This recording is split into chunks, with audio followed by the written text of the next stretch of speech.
Something strange started happening after the 2026 World Cup final. Fans who had spent 4 years defending Qatar 2022 as the most organized tournament in history suddenly went quiet.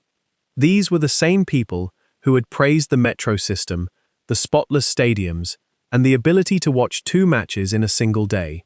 They had the arguments memorized. They had won those arguments online 1,000 times. And then they spent a month in America, and something changed. It began with small admissions. The atmosphere felt different. The cities felt different. The football felt different. Then came the phrase that started appearing in fan forums, in airport conversations, and in the quiet moments after the final whistle in New Jersey. Qatar wasn't the real thing. Qatar was the rehearsal. That is a remarkable accusation to make, about a tournament that cost more than any sporting event ever staged, in a country that built entire stadiums, hotels, and metro lines for a single month of football. Qatar 2022 was, by almost any organizational measure, a masterpiece of planning. And yet, by July of 2026, fans across the world were saying that everything they experienced in the desert suddenly made sense only as a preview of what was coming. So what exactly did America do that $200 billion couldn't buy? And why do so many fans insist that the biggest difference between these 2 World Cups was the one thing no camera ever managed to photograph? The first answer arrived before a single ball was kicked, the moment fans stepped off their planes and felt something Qatar could never offer them. It was summer. That sounds almost too simple to matter. But for millions of fans, it changed everything before the opening match even began. Qatar 2022 was played in November and December, because playing in the Gulf summer was physically impossible. The tournament interrupted club seasons across the planet, dropped players into the biggest competition of their lives mid-campaign, and asked fans to summon World Cup emotions in the middle of their ordinary working winters. There were no long summer evenings, no school holidays, no sunburned afternoons drifting toward evening kickoffs. The World Cup had been moved, and everyone politely pretended it felt the same. In America, fans remembered what it was supposed to feel like. The 2026 tournament returned the World Cup to its natural habitat, the long days of June and July, when the entire rhythm of the football calendar builds toward one summer explosion. Players arrived match-fit from completed seasons instead of being yanked out of them. Fans arrived on actual vacations instead of stolen long weekends. Streets stayed loud past midnight because nobody had work in the morning and the sun had only just gone down. To be fair to Qatar, the winter scheduling was never a choice. It was a concession to geography, and the organizers handled the impossible about as well as anyone could. But that is precisely the point fans kept returning to. Qatar bent the World Cup to fit the country. America simply let the World Cup be itself. And once fans felt summer football again, with everything it carries, the November experiment stopped feeling like an interesting variation and started feeling like exactly what everyone now calls it: a rehearsal, staged out of season, waiting for the real performance. But the timing only set the stage, because the next difference met fans at the stadium gates, and it fit inside a plastic cup. 3 days before Qatar 2022 began, fans learned that beer sales around the stadiums had been banned. Right, well, I'll bring you some breaking news now from the FIFA Men's World Cup. FIFA says that fans will not be allowed to buy alcohol around World Cup stadiums in Doha. Let's speak to us. It became the defining story of the opening week, not because football fans cannot survive without alcohol, but because of what the decision revealed. The rules could change at any moment, and the tournament belonged to the hosts, not to the people filling the seats. Fans spent a month calculating what was acceptable, what they could wear, what they could chant, what they could display, which version of themselves was welcome. Many still had a wonderful time, and Qatar deserves credit for being safer and friendlier than much of the coverage suggested. But nobody who was there describes it as carefree. America, whatever its flaws, does not really do supervised joy. Fans at the 2026 World Cup poured out of stadiums into tailgates that had started 6 hours before kickoff. They drank overpriced beer in their seats, painted their bodies, sang badly, danced worse, and nobody official particularly cared. Mexican fans turned entire Texas neighborhoods green for a night. Colombians took over Times Square. English fans found sports bars at 9 in the morning and were welcomed like regulars. The freedom was so complete that most fans stopped noticing it, which is exactly how freedom is supposed to work. In Qatar, every celebration carried a faint awareness of being watched. In America, the only people watching were strangers who wanted to join in. Fans who experienced both tournaments described the difference in almost physical terms, like a weight they had not realized they were carrying until it was gone. A World Cup, it turns out, is not just an event you attend. It is a month of behaving like your loudest, happiest self. And that is difficult to rehearse in a place where the script keeps changing. Yet even total freedom needs somewhere to go. And the next reason fans rank America above Qatar stretched 4,000 kilometers from coast to coast. Here is the argument. Qatar's defenders always reach for first. And they are not wrong. Qatar was compact. Fans stayed in one city, rode one metro, and could genuinely attend 2 matches in a single day. Nobody had ever experienced a World Cup like it, and nobody may again. Anyone who tells you that was not convenient is lying to you. But by the middle of the 2026 tournament, something unexpected happened. Fans stopped talking about convenience and started talking about adventure. Following a team in America meant crossing a continent. Group stage supporters flew from Miami humidity into Seattle drizzle, drove desert highways between Los Angeles and Dallas, and crossed borders into Mexico City's altitude and Vancouver's mountains. The World Cup became a road trip, and the road trip became the story. Fans who spent Qatar 2022 shuttling between air-conditioned stations discovered that the journey itself had been missing. In Doha, you saw one city, magnificent and new, and by the second week, you had seen all of it. In North America, every match came wrapped in a different city, a different accent, different food, different weather, and a different version of the country. The compactness that made Qatar effortless also made it small. 16 host cities made 2026 exhausting, expensive, and occasionally chaotic, and fans complained about flight prices with complete justification. Then they kept flying. Because somewhere between the Grand Canyon detour and the barbecue stop outside Kansas City, they realized the inconvenience was the experience. A World Cup confined to one city is a tournament you attend. A World Cup spread across a continent is a month you live. Fans came home from Qatar with match memories. They came home from America with stories that had nothing to do with football at all. And the places those roads led to revealed the next difference. Because the buildings waiting at the end of every drive were nothing like the ones rising out of the desert. Qatar built 7 new stadiums for its World Cup, and they were genuinely beautiful. Architectural statements rising out of the sand, cooled to perfection, photographed endlessly. They were also, in a way fans found hard to articulate at the time, strangely hollow. Nothing had ever happened in them. No relegation heartbreak, no last-minute winners in October rain, no decades of season tickets handed down through families.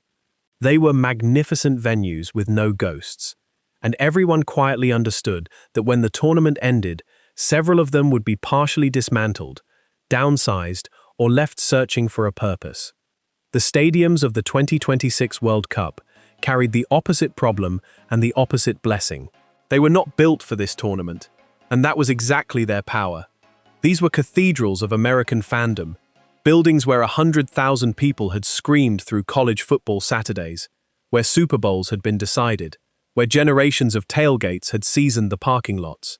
When World Cup crowds filled them, they were joining a long conversation, not starting one. Fans felt it without being told. The buildings had been loud before and would be loud again. Nothing about them was temporary, and nothing about them existed to impress a visiting committee. There is a fair counterpoint here. Some 2026 venues needed temporary grass, and football purists grumbled about American field dimensions and NFL branding. Qatar's purpose-built pitches were, technically, more perfect. But fans do not fall in love with technical perfection. They fall in love with places that feel alive, and a stadium borrowed from a living sporting culture will always feel more alive than one built for a month of inspection. Qatar constructed a stage set. America opened its actual home. And a home, unlike a set, does not get packed away when the performance ends. Still, a building is only as loud as the people inside it. And the people inside America's stadiums became the next reason Qatar started sounding like a dress rehearsal. Every World Cup lives or dies by its crowds, and Qatar's crowds became one of the tournament's most awkward conversations. Attendance figures were strong, but fans and journalists kept noticing the same things. Sections of hired supporters chanting in unison, tickets distributed to fill seats, and neutral crowds politely observing matches the way audiences observe theater. There were glorious exceptions. Argentina's traveling support was biblical, and Moroccan fans turned Doha into Casablanca. But much of the atmosphere had to be organized, because Qatar has no deep football population of its own, and the distance priced out millions of ordinary supporters. America had a cheat code Qatar could never buy, and it was already living there. The United States is a nation of diasporas, and the 2026 World Cup did not need to import fans because every competing country already had a city full of them. When Mexico played, it was a home match. When Colombia, Brazil, Ghana, Korea, or Portugal played, entire communities that had waited generations for this arrived with grandmothers, flags, and folding tables of home cooking. Add 48 teams instead of 32, and stadium after stadium filled with people for whom the match genuinely mattered. The noise was not coordinated, because it did not need to be. It was the sound of people supporting their country in their own neighborhood, which is a sound no organizing committee has ever successfully manufactured. Qatar proved that you can assemble a World Cup crowd. America reminded everyone what it sounds like when you do not have to. And fans who stood in both tournaments say the difference was not volume, it was sincerity, the unmistakable feeling that every scream was voluntary. But the loudest discovery of all was waiting outside the turnstiles, in the hours before and after the football, where Qatar had scheduled its fun, and America simply let it happen. In Qatar, the party had a location, an opening time, and a perimeter. The fan zones were impressive, well-run, and safe, and when they closed, the night was largely over.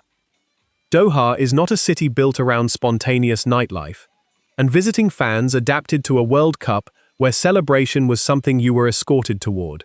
It worked, in the way a well-planned corporate event works. Everyone attended the fun. In America, fans kept discovering that the fun refused to stay where anyone put it. The official fan festivals existed and were enormous, but they were constantly being upstaged by everything around them. Sports bars adopted foreign fan bases for a month. Restaurants handed televisions over to matches from breakfast onward. Strangers invited jersey-wearing visitors to backyard barbecues with a casualness that left European and South American fans genuinely confused. Entire city districts reorganized themselves around the tournament without being asked to, because American cities already knew how to throw a game day and simply pointed that machinery at football. The result was a World Cup with no perimeter. The celebration started at airports, spread through downtowns, and ended wherever the last bar closed, which in some cities meant it did not meaningfully end for a month. Qatar gave fans a beautifully organized event to visit. America gave them a country that was already mid-party when they walked in. And that distinction leads directly into the reason that fans kept circling long after they flew home, the one that explains almost everything else. Because the deepest difference between these two World Cups was never the stadiums, or the beer, or the noise. It was what the tournament was doing to the country that hosted it. Qatar 2022 was, in the most literal sense, built for the occasion. The stadiums were new, the metro was new, entire districts were new, and hundreds of thousands of workers had spent a decade constructing a World Cup out of nothing. It was an astonishing achievement, and also an unrepeatable one, because when the fans left, the purpose left with them. The country had dressed for 1 month. America never dressed up at all, and fans gradually realized that this was the highest compliment the tournament could receive. The World Cup did not transform American cities, it slotted into them. The hotels already existed, the highways already existed, the stadiums, airports, restaurants, and 100-year-old sports culture already existed, and the biggest sporting event on Earth was simply absorbed into the ordinary operation of the country, the way America absorbs a Super Bowl, a 4th of July, and a hurricane, sometimes in the same month. Nothing needed to be justified afterward. No stadium now sits in the desert wondering what it is for. To be clear, this is partly an accident of wealth and size, not moral superiority. Qatar built everything because it had to, and building it was the only way a small nation could ever host. Fans respect that. But respect and preference are different things, and fans consistently preferred the tournament that felt woven into real life over the one that felt manufactured for their arrival. A World Cup, at its best, reveals a country as it actually is. Qatar showed fans what it had built for them. America showed fans what was already there. And that difference set up the final reason, the one fans struggle to put into words, because it was never about anything the cameras could film. The last reason is the one that turned all the others into a single sentence. In America, nobody was performing. Qatar 2022 existed under permanent inspection. The country knew the world was watching skeptically, and every element of the tournament carried the tension of a host trying to prove something, to critics, to neighbors, to history. Fans felt like guests at an immaculate dinner party where the hosts desperately needed the evening to go well. It went well, but nobody relaxes at a dinner party like that, and neither did the tournament. America, for better and worse, was not auditioning for anyone. The country hosted the World Cup the way it does most things, loudly, imperfectly, and without the faintest anxiety about being judged. Lines were sometimes long, prices were often absurd, and fans complained freely, which was itself the point. Nothing was fragile. The tournament could absorb criticism, chaos, and 100 small failures without anyone fearing the whole month might shatter. And inside that ease, fans found the thing they had been missing without a name for it: permission to simply enjoy the World Cup, rather than participate carefully in one.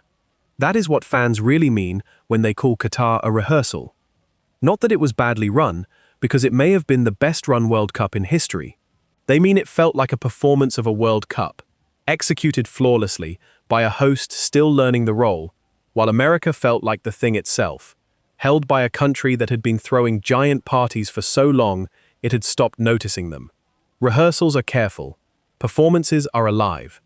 And in the summer of 2026, 48 teams and several million traveling fans finally got to hear the difference. From summer football and unsupervised joy, to continental road trips, living stadiums, real crowds, cities that partied without permission, a country that never needed to dress up, and a month where nobody was performing for inspection, fans did not just compare two World Cups. They discovered what the tournament feels like when nothing about it is staged. Qatar built something extraordinary and deserves its place in history. But history may remember it exactly the way fans already describe it, as the meticulous rehearsal before football's loudest opening night. So here is the question. If you experienced both tournaments, or watched them both from home, which one would you actually go back to? Tell us in the comments, and be honest about why. And if you want more stories about how the world experienced America's World Cup summer, subscribe and join us for the next one. Because some tournaments end when the trophy is lifted. This one is still going on in the memories of everyone who was there.